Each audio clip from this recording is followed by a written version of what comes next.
Please welcome to speak to us the funniest man on earth, a performer of legendary comic genius, a children's book author of profound depth, an individual of enormous compassion who is doing so much to make our world a better place, the great Jim Carrey.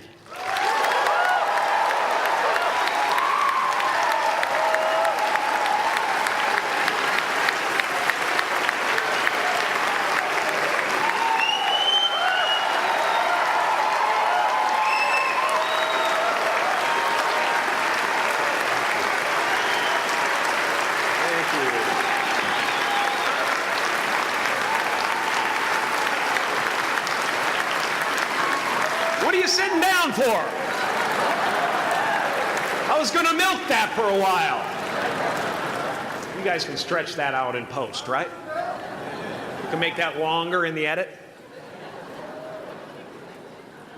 Thank you, Bevan. Thank you all. Jai Guru Dev.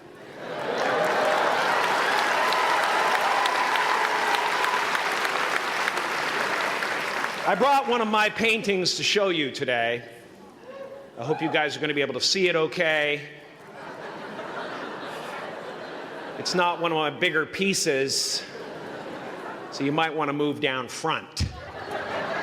Get a good look at it. Faculty, parents, friends, dignified guests, graduating class of 2014. And all the dead baseball players coming out of the corn to be with us today. After the harvest, there's no place for them to hide. Fields are empty. There's no cover there. I'm here to plant a seed today, a seed that will inspire you to move forward in life with enthusiastic hearts and a clear sense of wholeness. The question is, will that seed have a chance to take root? Or will I be sued by Monsanto and forced to use their seed?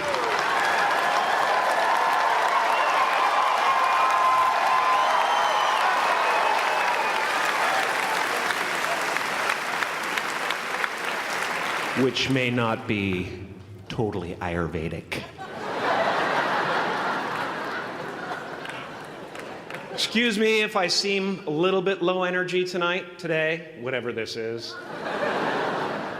I slept with my head to the north last night. Oh man! Oh man! You know how that is, right, kids? Yeah. Woke up right in the middle of Pitta, couldn't get back to sleep till Vata rolled around. Crazy.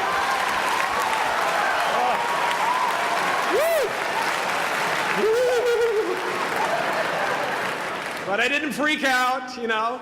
I used that time to eat a large meal. Connect with someone special on Tinder. Because life doesn't happen to you, it happens for you. How do I know this? I don't, but I'm making sound, and that's the important thing. That's what I'm here to do. Sometimes I think that's the only thing that's important, really, you know? It's just letting each other know we're here. You know? Reminding each other that we're part of a larger self. I used to think Jim Carrey is all that I was. Just a flickering light, a dancing shadow, the great nothing masquerading as something you can name. Seeking shelter in caves and foxholes dug out hastily, an archer searching for his target in the mirror, wounded only by my own arrows. Begging to be enslaved, pleading for my chains, blinded by longing and tripping over paradise. Can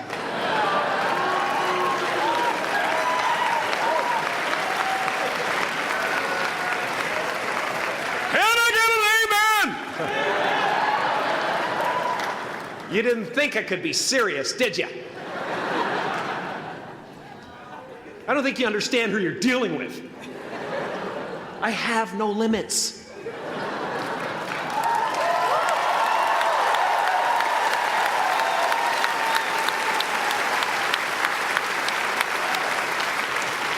I cannot be contained because I'm the container. You can't contain the container, man. You can't contain the container. I used to believe that who I was ended at the edge of my skin, that I had been given this little vehicle called a body from which to experience creation. And though I couldn't have asked for a sportier model, it was, after all, a loaner and would have to be returned. Then I learned that everything outside the vehicle was part of me too. And now I drive a convertible.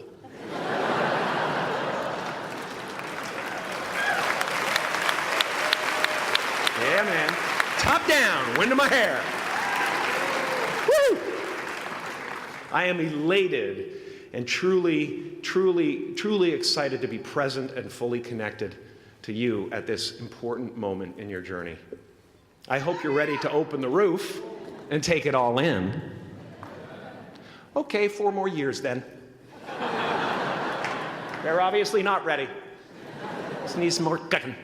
Now, I want to thank the trustees, the administrators, the faculty of MUM for creating an institution worthy of Maharishi's ideals of education, a place that teaches knowledge and experience, the knowledge and experience necessary to be productive in life, as well as enabling the students through transcendental meditation and ancient Vedic knowledge to slack off twice a day for an hour and a half.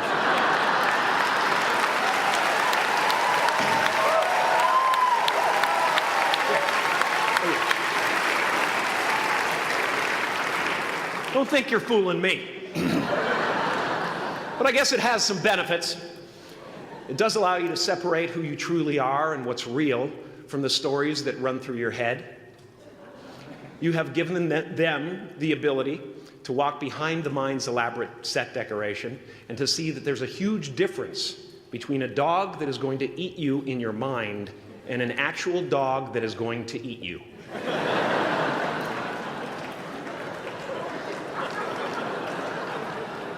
That may sound like no big deal, but many never learn that distinction.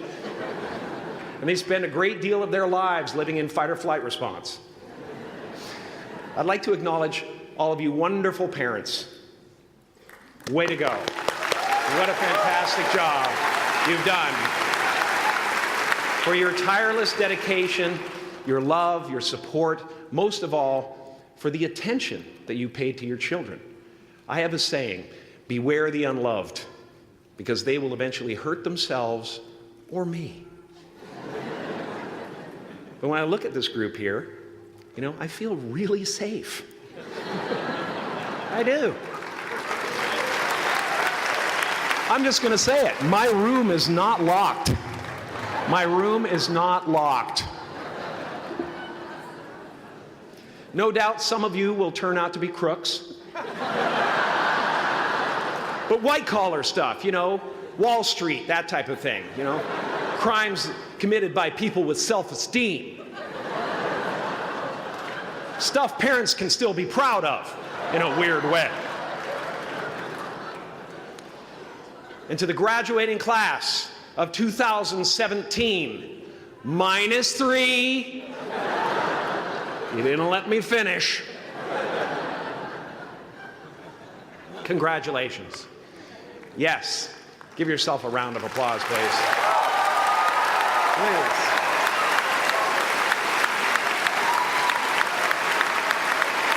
Yeah.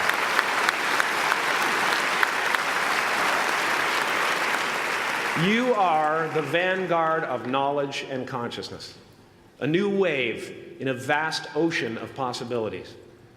On the other side of that door, there's a world starving for new ideas, new leadership. I've been out there for 30 years. She's a wildcat. Oh, she'll rub up against your leg and purr until you pick her up and start petting her, and then out of nowhere, she'll swat you in the face. It can be rough out there, but that's okay, because there's soft serve ice cream with sprinkles. I guess that's what I'm really trying to say here today. Sometimes it's okay to eat your feelings. Now, fear is going to be a player in your life, but you get to decide how much.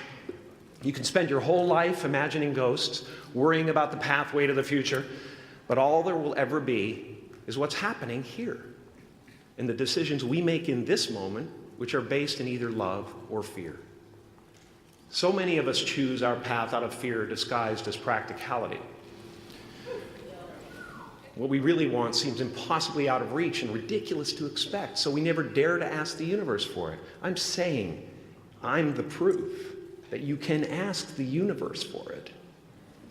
Please.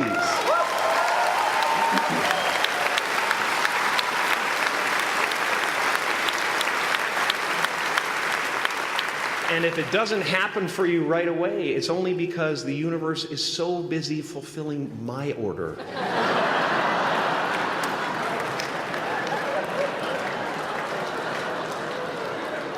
Party size! My father could have been a great comedian, but he didn't believe that that was possible for him. And so he made a conservative choice. Instead, he got a safe job as an accountant. And when I was 12 years old, he was let go from that safe job. And our family had to do whatever we could to survive. I learned many great lessons from my father, not the least of which was that you can fail at what you don't want. So you might as well take a chance on doing what you love.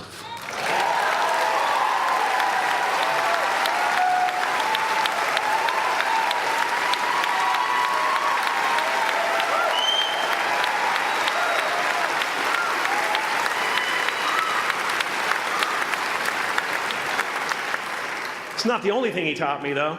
You know, I watched the effect of my father's love and humor and how it altered the world around me. And I thought, that's something to do. That's something worth my time. It wasn't long before I started acting up. You know, people would come over to the house and they'd be greeted by a 7-year-old throwing himself down a large flight of stairs.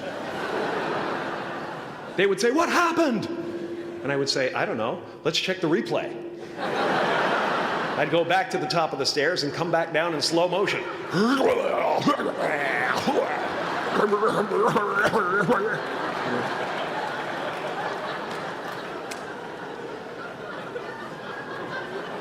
It was a very strange household. My father used to brag that I wasn't a ham, I was the whole pig. And he treated my talent as if it was his second chance. When I was about 28, after a decade as a professional comedian, I realized one night in LA that the purpose of my life had always been to free people from concern, just like my dad. And when I realized this, I dubbed my new devotion the Church of Freedom from Concern. The Church of FFC.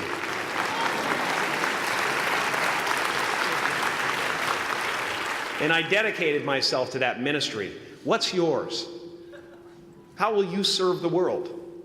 What do they need that your talent can provide? That's all you have to figure out. As someone who's done what you're about to go and do, I can tell you from experience, the effect you have on others is the most valuable currency there is.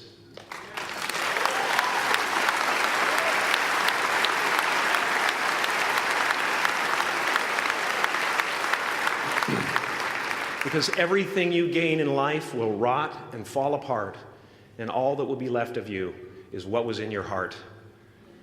My choosing to free people from concern got me to the top of a mountain. Look where I am. Look what I get to do. Everywhere I go. I'm going to get emotional because when I tap into this, it really is extraordinary to me. I did something that made people present their best selves to me wherever I go.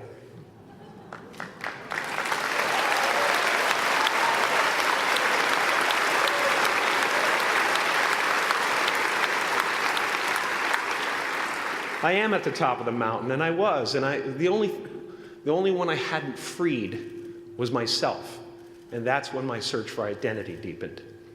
I wondered who I'd be without my fame. Who would I be if I said things that people didn't want to hear? Or if I defied their expectations of me? What if I showed up to the party without my Mardi Gras mask and refused to flash my breasts for a handful of beads? I'll give you a moment to wipe that image out of your mind. But you guys are so ahead of the game. You already know who you are.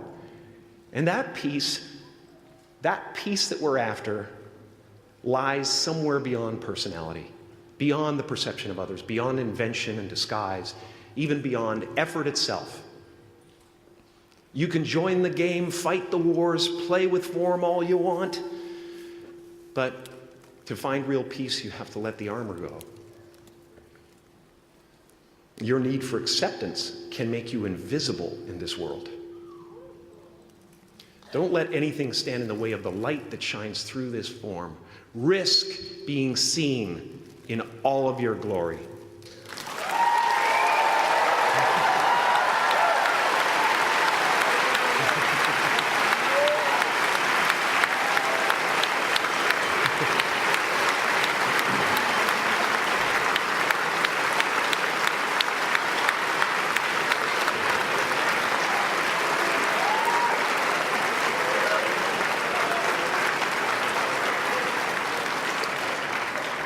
It's not big enough.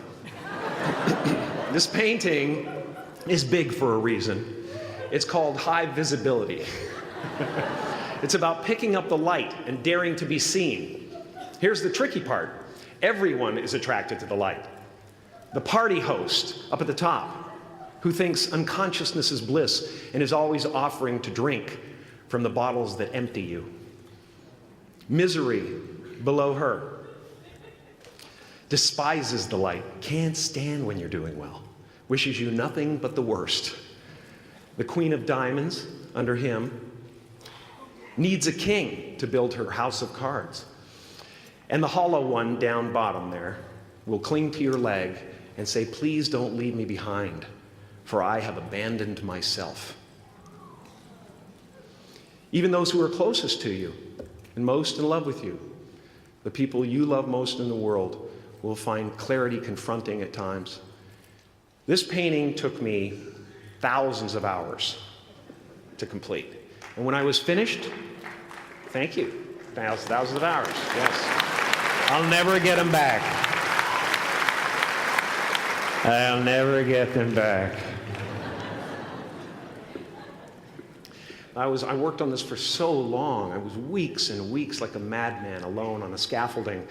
And when I was finished, one of my friends said, this would be a cool blacklight painting. So I started over.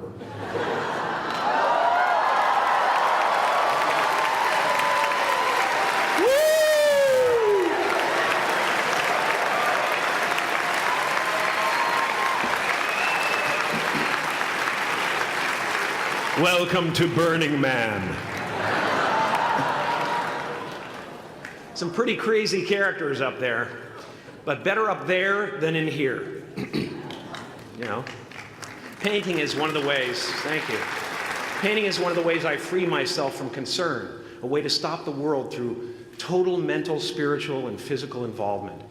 But even with that comes a feeling of divine dissatisfaction, because ultimately, we're not the avatars we create. We're not the pictures on the film stock. We are the light that shines through. All else is just smoke and mirrors, distracting, but not truly compelling. I've often said that I wished people could realize all their dreams and wealth and fame, and so that they could see that it's not where you're going to find your sense of completion. Like many of you, I was concerned about going out into the world and doing something bigger than myself, until someone smarter than myself made me realize that there is nothing bigger than myself.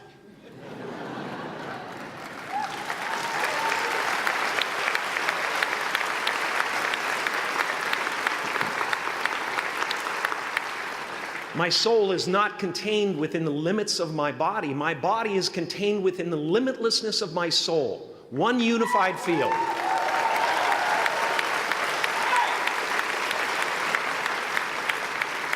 One unified field of nothing, dancing for no particular reason, except maybe to comfort and entertain itself.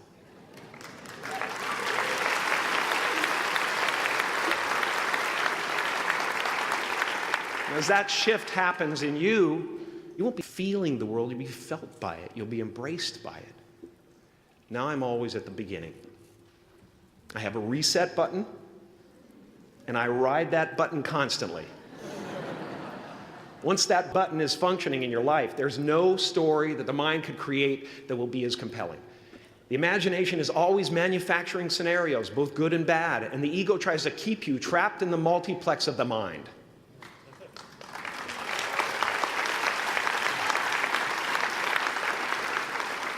Our eyes are not viewers, they're also projectors that are running a second story over the picture that we see in front of us all the time. Fear is writing that script, and the working title is, I'll Never Be Enough.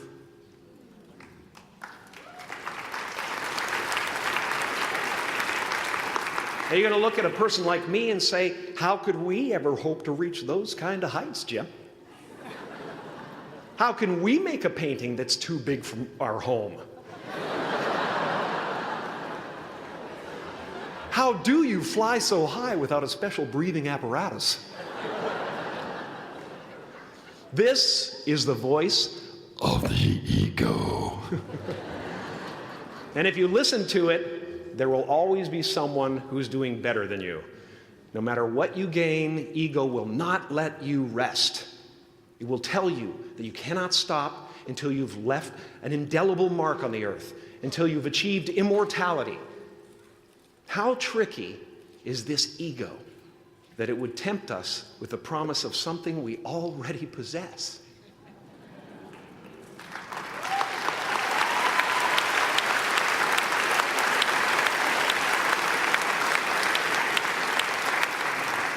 So, I just want you to relax. You know, that's my job. Relax and dream up a good life.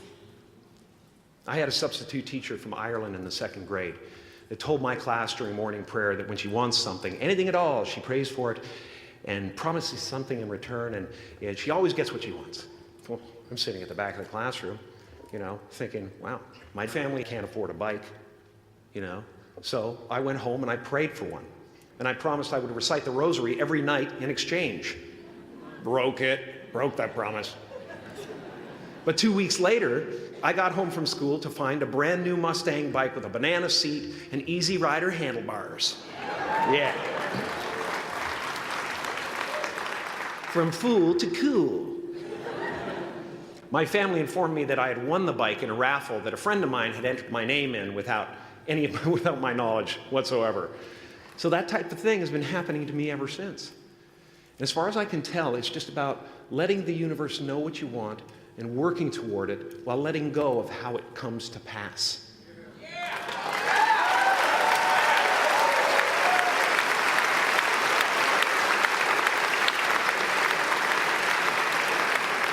Your job is not to figure out how it's going to happen for you, but to open the door in your head. And when the door opens in real life, just walk through it.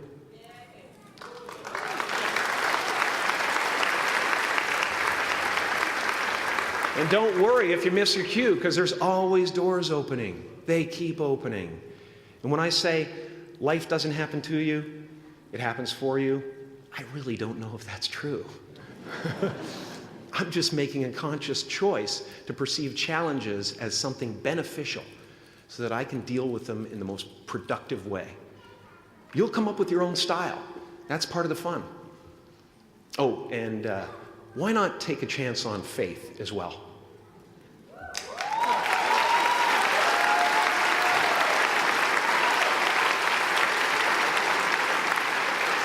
Take a chance on faith. Not religion, but faith. Not hope, but faith. I don't believe in hope. Hope is a beggar. Hope walks through the fire, and faith leaps over it.